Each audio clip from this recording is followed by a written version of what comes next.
समय की बात है, एक छोटे से गांव में एक गरीब किसान रहता था जिसका नाम रामू था। रामू के परिवार में उसकी पत्नी सविता और एक छोटा लड़का श्याम था। रामू अपने परिवार के साथ एक छोटी सी झोपड़ी में बहुत ही साधारण सी जिंदगी बिता रहा था। रामू के पास एक छोटी सी जमीन थी जिस पर काम कर वो अपने परिवार का गुजर बसर करता था। यदि रामू की फसल किसी साल अच्छी हुई होती है तो किसी तरह घर का राशन पानी का काम हो जाता था, परंतु यदि किसी साल किसी कारणवश फसल खराब हो जाती तब तो रामू को दूसरों के खेतों पर काम कर अपने घर की जरूरतें पूरी करनी पड़ती थी। अपने साथ अपनी गरीबी और लाचारी में पिसते अपनी पत्नी और बच्चे को देख रामू बहुत परेशान हो गया था। एक दिन ऐसे ही बातों बातों में रामू सविता से बोलता है, सविता क्या कर रही हो, जरा यहाँ आना दो। आ रही हूँ। रामू के बुलाने पर सविता रामू के पास आती है। कुछ काम कर रही थी क्या तुम? नहीं जी, ज्यादा कुछ नहीं, बस रात के बचे हुए चावल की खिचड़ी बना रही थी और रात की रोटियां गरम कर रही थी। बोलिए, कुछ काम था क्या? कुछ नहीं, बस ऐसे ही बैठे बैठे सोच रहा था कि काश हम भी अमीर होते तो तुमको और श्याम को रात का बासी खाना नहीं खाना पड़ता। ऐसा क्यों सोच रहे हो जी? मैं और श्याम दोनों बहुत खुश हैं और आप इतनी फिक्र मत कीजिए। गरीबी का क्या है, आज है कल नहीं। नहीं सविता, तुम झूठ बोल रही हो। मैं जानता हूं तुम भी दूसरी औरतों को देखकर जरूर सोचती होगी कि काश ये सब चीजें तुम्हारे पास भी होती, परंतु मेरी ये गरीबी मेरे साथ साथ तुम्हें और श्याम दोनों को भी पीस रही है। नहीं जी, मैं जैसे भी हूँ बहुत खुश हूँ। मेरे पास जितना है मैं उतने में खुश हूँ। आप खेत पर जाइए, आप हमारी फिक्र छोड़िए। रामू अपनी पत्नी की ऐसी बातें सुन सोचता है, ये कितनी मासूम है, मुझे खुश रखने के लिए अपना दर्द भी मेरे सामने नहीं बता रही। ठीक है, मैं जा रहा हूँ खेतों पर, अपना और श्याम का ध्यान रखना। रामू फिर अपने खाने का डिब्बा लेता है और अपने खेत पर चला जाता है। रामू अपने खेत पर काम कर रहा होता है, तभी वहाँ एक साधु महाराज आते हैं और रामू को आवाज लगाते हैं। अरे बेटा, जरा सुनना तो। साधु महाराज को बुलाता देख रामू साधु महाराज के पास जाता है। बोलिए बाबा, मैं आपकी कैसे मदद कर सकता हूँ? बेटा, बड़ी जोरों से भूख लगी है, हो सके तो कुछ खिला दो। साधु महाराज के खाना मांगने पर रामू सोचता है, मैंने तो रात की बची हुई रोटी लाई है, अब बाबा को ये तो नहीं खिला सकता। अरे बेटा, कहाँ खो गए? तुम्हें ज्यादा सोचने की जरूरत नहीं है, तुम्हारे पास जो कुछ हो खिला दो। बाबा, मेरे पास खाना तो है, पर वो रात की बची हुई रोटी और गुड़ है। चलेगा बेटा, जो भी है खिला दो। साधु के ऐसा कहते ही रामू अपना खाने का डिब्बा लाकर साधु को दे देता है। ये लीजिए बाबा, आप वहां पेड़ के नीचे बैठकर आराम से खा लीजिए। साधु पेड़ के नीचे बैठकर रामू का डिब्बा खा रहा होता है और रामू अपने काम पर लगा होता है।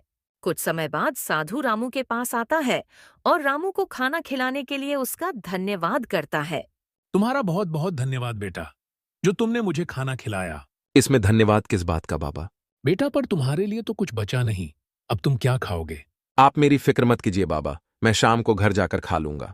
बेटा, तुमने अपना पेट काट कर मुझे अपना खाना खिलाया है, मैं तुम्हें कुछ देना चाहता हूँ। नहीं बाबा, इसकी कोई जरूरत नहीं है, आपका आशीर्वाद ही काफी है। साधु बाबा रामू को एक पोटली देते हैं। नहीं बाबा, रहने दीजिए, इसकी कोई जरूरत नहीं है, मुझे कुछ नहीं चाहिए। आपका धन्यवाद बाबा। साधु किसी तरह रामू को मनाकर वो पोटली रामू को दे देता है। बेटा, ये जो पोटली मैंने तुम्हें दी है, इसमें कोई मामूली चीज नहीं है, इसमें पैसों का पेड़ उगाने वाले बीज हैं। पैसों का पेड़ उगाने वाले बीज सुन रामू अचंभित हो जाता है। पैसों का पेड़ उगाने वाला बीज? मैं कुछ समझा नहीं बाबा, ऐसा भी बीज होता है क्या? हाँ बेटा, ये अभिमंत्रित बीज है, इसको तुम ले जाकर अपने घर के बाहर लगा देना, कुछ ही समय में पैसों का पेड़ तुम्हें दिखाई देगा। हाँ, परंतु ये बात याद रखना बेटा, ये अभिमंत्रित बीज का वृक्ष होगा, इसलिए यदि इस पेड़ से आए पैसों से तुमने कुछ भी गलत उपयोग किया तो जब भी तुम इस पर लगे पैसे को तोड़ने जाओगे, यह वृक्ष अपने आप गायब हो जाएगा। ठीक है बाबा, मैं इस बात का ध्यान रखूंगा।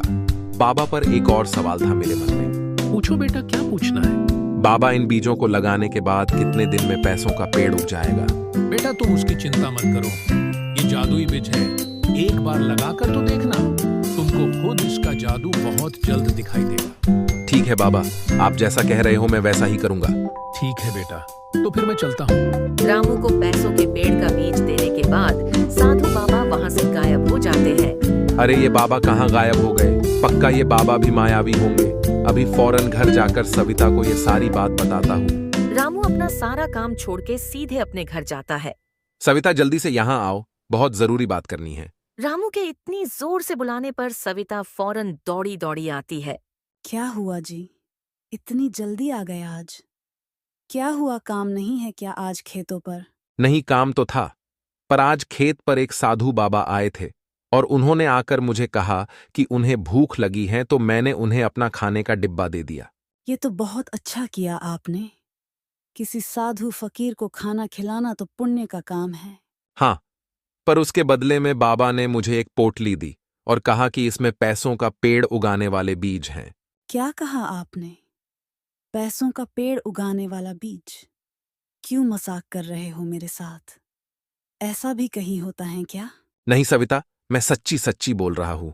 मुझे बाबा ने यही कहा है और कहा कि इसे अपने घर के बाहर लगा लेना।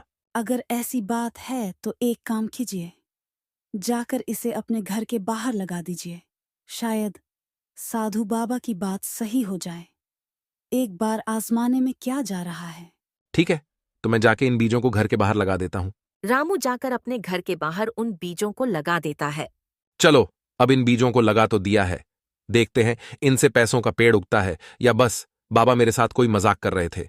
हाँ, चलिए अब चलकर कुछ खा लीजिए। वैसे भी आपका खाना तो बाबा ने खा लिया था ना। रामू जाकर खाना खाता है और अगले दिन का इंतजार करता है। मुझे तो अब कल का इंतजार है। देखते हैं कल क्या होता है इन बीजों का। आपने आज ही तो बीज लगाए हैं, इतनी जल्दी कैसे कुछ होगा उनका? नहीं सविता, मैंने बाबा को इस बारे में पूछा था तो उन्होंने कहा था एक बार इन बीजों को लगाकर देखना, तुमको इनका जादू बहुत जल्द दिखेगा। ऐसा है तो कल सुबह का इंतजार करते हैं और देखते हैं कि क्या होता है। चलिए, अब आप थोड़ा आराम कर लीजिए। खेतों पर काम कर थक गए होंगे आप। फिर अगली सुबह रामू की नींद जल्दी खुल जाती है। नींद खुलते ही रामू तुरंत उन बीजों का जायजा लेने जाता है। रामू जब घर के बाहर आता है तो देखकर दंग रह जाता है। रामू देखता है उसने जो बीज लगाया था अब उससे एक पेड़ बन चुका था और उस पर फलों की जगह पैसे लगे थे। रामू फौरन अपनी पत्नी सविता को आवाज लगाता है। सविता जल्दी से यहाँ आओ, देखो हमारे आंगन में क्या उगा है। सविता रामू की आवाज सुन दौड़ी दौड़ी आती है और वो भी पैसों का पेड़ देख दंग रह जाती है। यह क्या जी? साधु बाबा की बात तो सही हो गई। यहाँ तो पैसों का पेड़ उग गया। हाँ सविता, अब तो हम भी अमीर हो गए, तुम्हें और श्याम को अब किसी चीज की कमी नहीं होगी। रामू फटाफट पेड़ पर से सारे नोट निकाल लेता है। आपको क्या लगता है जी, ये बस एक बार का है या इस पर वापस ये नोट उगेंगे? मुझे भी नहीं पता भाग्यवान, अब तो हमें कल का इंतजार करना होगा। रामू और सुनीता खुशी खुशी घर के अंदर जाते हैं। उस दिन कुछ समय बाद रामू घर के लिए महीने भर का राशन लेने जाता है। रामू जब घर के लिए राशन लेने जा रहा होता है तभी उसको गांव का जमींदार किशोरी लाल आवाज देता है। क्या रामू भाई, क्या हो रहा है? कुछ नहीं किशोरी सेठ, बस घर के लिए राशन लेने जा रहा हूँ। रामू, एक काम था। मेरे यहाँ के कुछ मजदूरों ने अचानक छुट्टी ले ली है और मुझे फिलहाल कुछ काम करने वालों की जरूरत है। अगर तुम्हारे खेतों का काम हो गया होगा तो चलो मेरे खेत पर काम करने। किशोरी सेठ के काम पर बुलाने पर रामू मन ही मन सोचता है। अगर अभी सेठ को सीधा मना कर दूंगा तो सेठ को मुझ पर किसी तरह का शक ना हो जाए कि कल तक जो रामू दूसरों के खेतों पर काम ढूंढता था आज सामने से बुलाने पर मना कर रहा है। इसलिए अभी कोई बहाना मार देता हूं। नहीं सेठ, आज तो नहीं आ पाऊंगा। मेरी बीवी की थोड़ी तबीयत खराब है तो आज घर पर रहकर उसका ध्यान रखूंगा। ठीक है रामू, जैसा तुमको सही लगे। पर जब तुम्हारी बीवी की तबीयत सही हो जाए तो आ जाना खेत पर। इस समय बहुत काम है मेरे खेत पर। ठीक है सेठ जी। सेठ वहां से चला जाता है और रामू राशन की दुकान की तरफ निकल जाता है। अरे आओ रामू भाई, बताओ कैसे आना हुआ। सूरज भाई, घर के लिए कुछ राशन लेने आया हूं। तुम्हारा पहले का भी कुछ हिसाब बचा है रामू भाई, उसका भी थोड़ा देख लो। अरे फिक्र मत करो भाई, आज सारा पुराना हिसाब चुका दूंगा। ठीक है भाई, बताओ क्या क्या दूं। रामू महीने भर का राशन लेकर घर पहुंचता है। आ गए आप? आज तो लग रहा है आप पूरी दुकान ही खरीद कर ले आए हो। नहीं, बस महीने भर का राशन लाया हूं। क्या पता कल पैसों के पेड़ पर पैसे आए या नहीं, और पैसे गलत जगह डालने से अच्छा मैंने सोचा महीने भर का राशन भरा लेता हूं। हाँ, सही किया आपने। चलिए, अब आप आराम कीजिए। मैं आपके लिए खाना बनाकर लाती हूँ।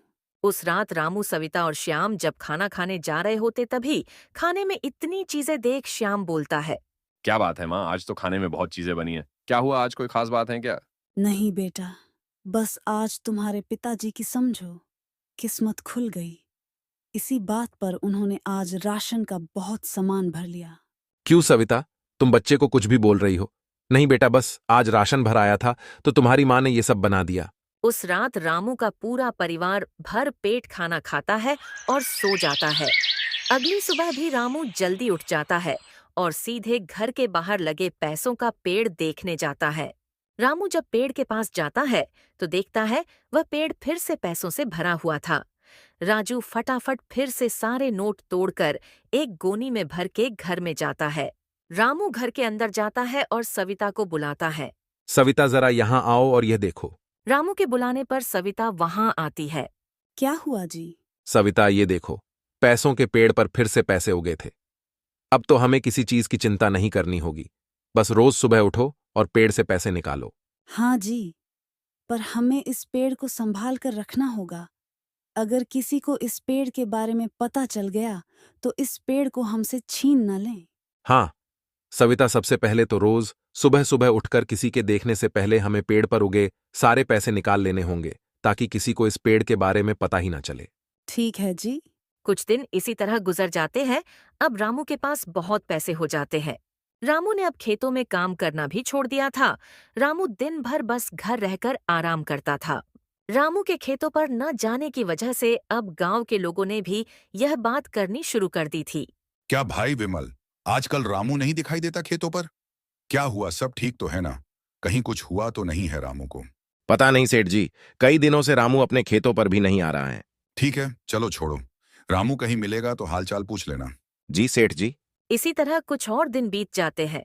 अब रामू अमीरों की जिंदगी जी रहा था। ना खेतों पर जाता, ना कोई काम करता। एक बार किशोरी सेठ रामू के घर के पास से गुजर रहा था।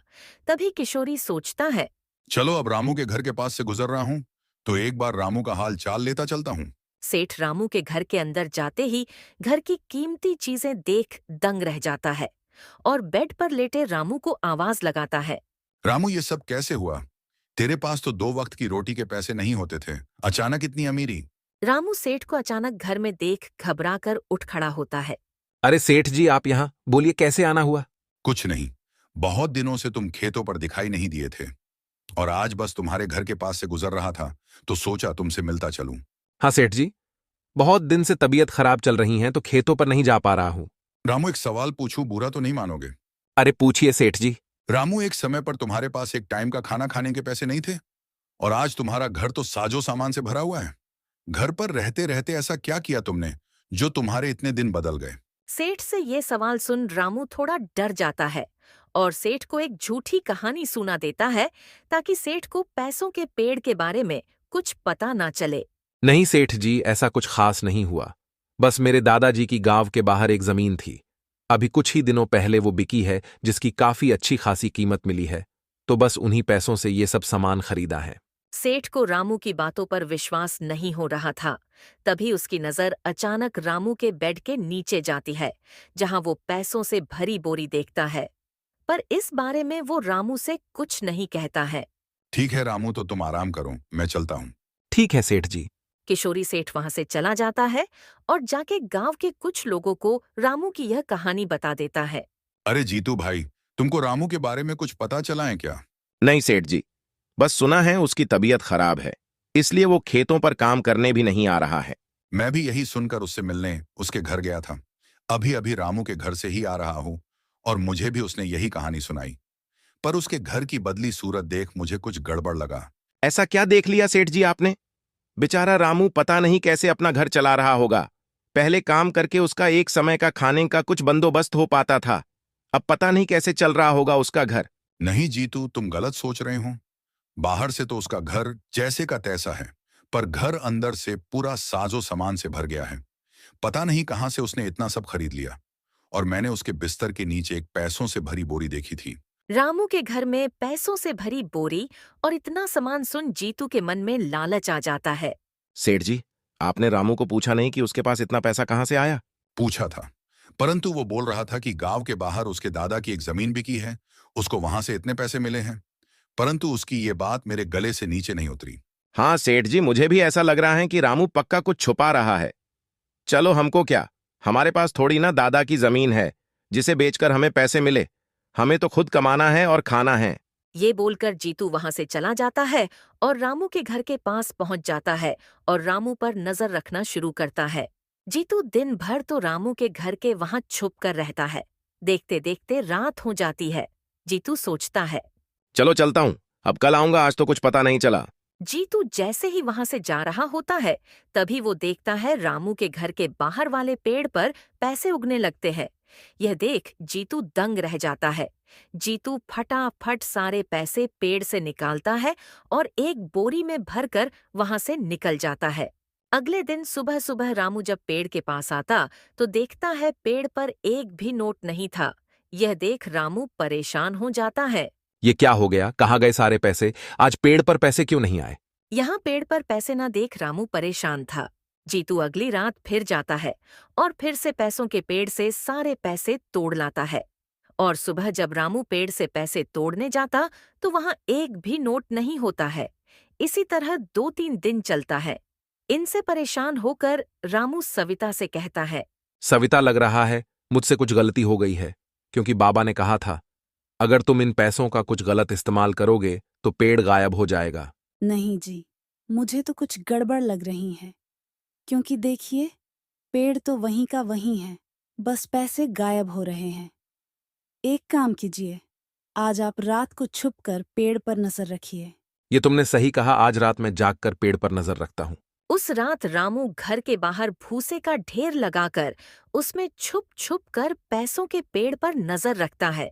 कुछ देर के इंतजार के बाद रामू देखता है जीतू वहां आता है, पर इस बार कुछ अलग होता है। जीतू जैसे ही पेड़ पर से पैसे तोड़ने जाता है वो पेड़ गायब हो जाता है। जीतू यह देख डर जाता है। थोड़ी देर में वह पेड़ फिर आ जाता है।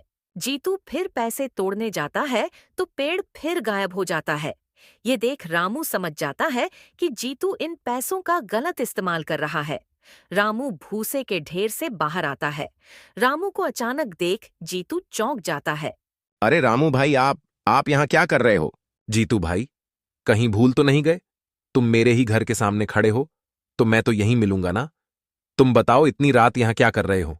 कुछ नहीं रामू भाई, बस पास से गुजर रहा था तो सोचा तुमसे मिलता चलूं। इतनी रात को? सच्ची सच्ची बता दो जीतू भाई, मुझे पता है तुम यहाँ इस पेड़ से पैसे तोड़ने आए थे। मैंने सब कुछ देख लिया है और मुझे ये भी पता चल चुका है कि तुम इन पैसों का गलत इस्तेमाल कर रहे हो। बोलो, सही बोल रहा हूं ना मैं? जीतू रामू की बातों से थोड़ा चौंक जाता है और सोचता है। ये रामू को कैसे पता चला मैं इन पैसों का गलत इस्तेमाल कर रहा हूं? नहीं रामू भाई, मैं इन पैसों का कोई गलत इस्तेमाल नहीं कर रहा हूं। देखो जीतू भाई, मुझसे झूठ बोलकर कुछ फायदा नहीं है।